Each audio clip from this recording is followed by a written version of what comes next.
You, the Christian leaders, quote and unquote, in the comfort of your mega churches, knowing the truth, what have you said?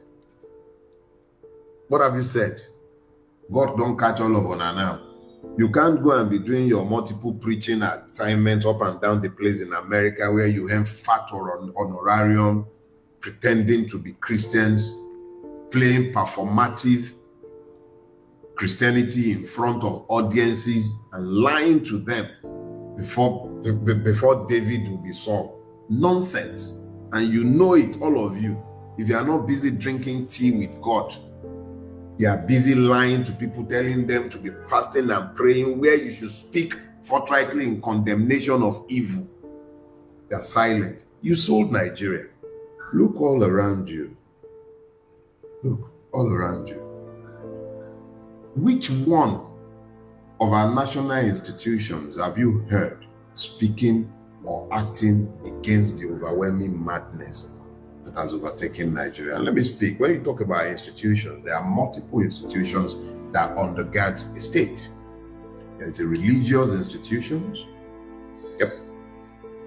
Whatever religion, every religion begins or proceeds from a point of morality. That morality at some point forms the basis of the norms of that society. And those are what becomes eventually codified as laws to some extent. What are the religious authorities in Nigeria? What are they doing? They sold Nigeria. The religious authorities in Nigeria sold Nigeria. The church in Nigeria sold Nigeria. Your silence in the face of evil, your rationalization of evil, your continuing explanation of evil, telling the people to fast and pray in the face of evil that you know are being perpetrated by men, renders you complicit in the sale of Nigeria to evil. The Muslims, I'll show you.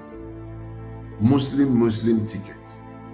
You found nothing wrong in promoting division in a place where unity should be preached. You thought there was something to be gained in subjugating another religion? What has that battered you? Exactly what? It is easy to point to the Muslim leadership of northern Nigeria. But what about the ones in southern Nigeria? What about them?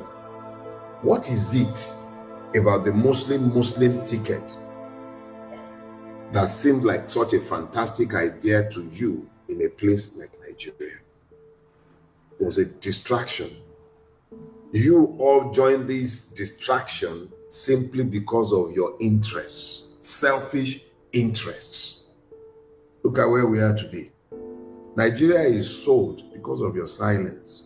Nigeria is sold because of the sermons you preached, normalizing this evil, inviting it, preaching to make it seem like the right thing to do.